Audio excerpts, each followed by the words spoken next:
You're thinking about selling your food product in the United States. That's a huge move.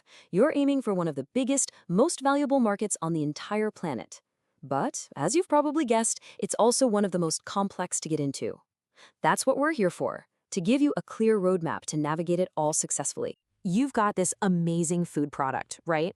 And the big dream is to see it on shelves in the US. I mean, what an opportunity.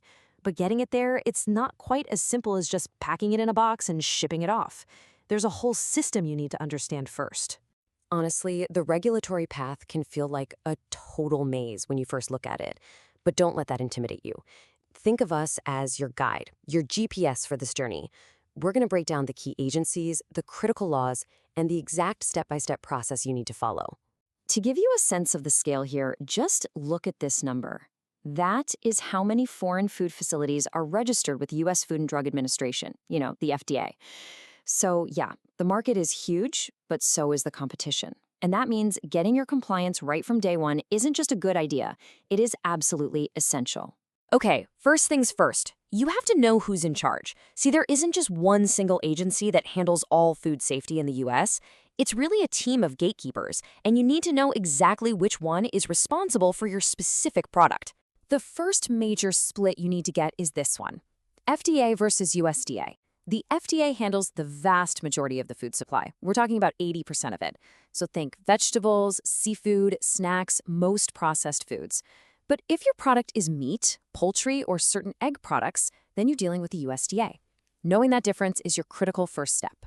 And, it doesn't even stop there. Other agencies play really important roles too.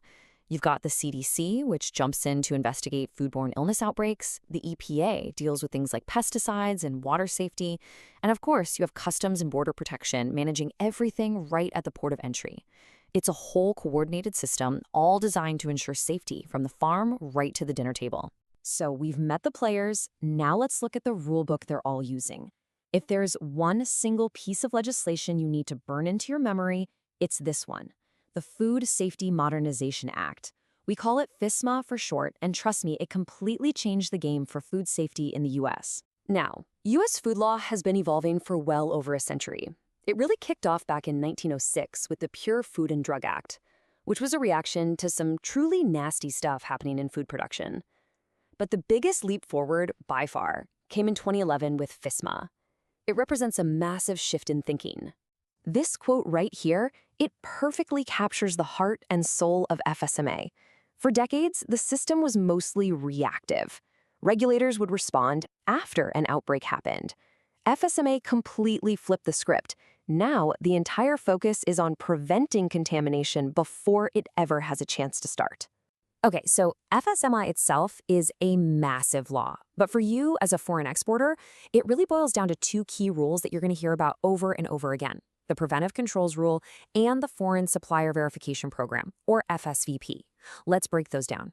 The Preventative Controls Rule basically says that every food facility needs to have a detailed written food safety plan. But here's the key part: that plan has to be prepared and managed by what's called a Preventive Controls Qualified Individual, a PCQI. This is someone who has been formally trained to build these proactive safety systems. And this is the other side of that coin. The FSVP rule is fascinating because it puts the legal responsibilities squarely on the U.S. importer. They are required, by law, to verify that you, their foreign supplier, are meeting the exact same high safety standards as a domestic producer.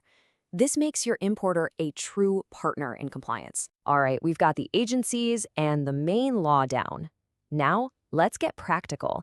Let's talk about the actual concrete steps you need to take to get your product from your facility all the way into the US.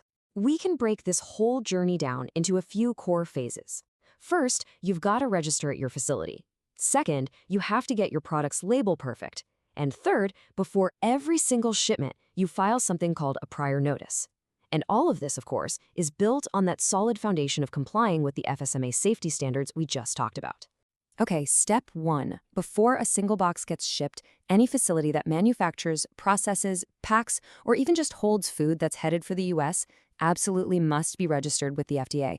This is non-negotiable. It's your ticket to entry. So what does that involve? Well, you'll need to create an account on the FDA's online system. get a unique 9-digit ID number called a DUNS number, and, this is really important, you have to renew that registration every 2 years. If you forget, your shipments will be held up at the border. Guaranteed. Next up is a step where a lot of exporters stumble: labeling. Seriously, getting the label wrong is one of the most common and totally avoidable reasons for an import to get delayed or even rejected. The US has very specific rules for everything from the nutrition facts panel to any health claims you make. It has to be in English and it has to be precise. A huge piece of the labeling puzzle is declaring allergens. The US officially recognizes 9 major food allergens that have to be clearly stated on your label. You've got the ones you'd expect, like milk, eggs, peanuts, and wheat. But a recent heads up, as of 2023, that list now includes sesame. So make sure you're up to date. Okay, so your facility is registered, your product is perfectly labeled, you're almost ready to ship. The final administrative step before anything leaves your door is filing a prior notice. Think of it as an electronic alert you send to the FDA. It tells them exactly what's coming, where it's from, and when and where it's going to arrive. And you absolutely have to file it on time. The deadlines are strict and they depend entirely on how your product is traveling. If it's coming by road, you only need to give 2 hours notice. But if it's coming by water on a container ship, you need to file at least 8 hours ahead. The big takeaway here is to plan ahead. All right, let's look a little further down the road for a second. These regulations are always evolving, and there is a major new rule coming up that every single exporter needs to be preparing for right now. This is really the next big chapter for FSMA. It's called the Food Traceability Rule, and it's designed to create a totally standardized system for tracking certain high-risk foods. We're talking leafy greens, fresh cheeses, seafood, at every single point in the supply chain. The goal? To let the FDA trace an outbreak back to its source in minutes or hours, not days or weeks. It's a game changer. And listen, this isn't some far-off idea. There's a hard deadline. Mark this date on your calendar, January 20th, 2026. By then, anyone handling foods on that official traceability list will need to have brand new, super detailed record-keeping systems in place. The time to start planning for this is now. So, there you have it. We've gone through the agencies, the main rulebook, and the key steps on your journey. And while the standards are incredibly high, the path isn't a mystery. It's a clear, navigable road.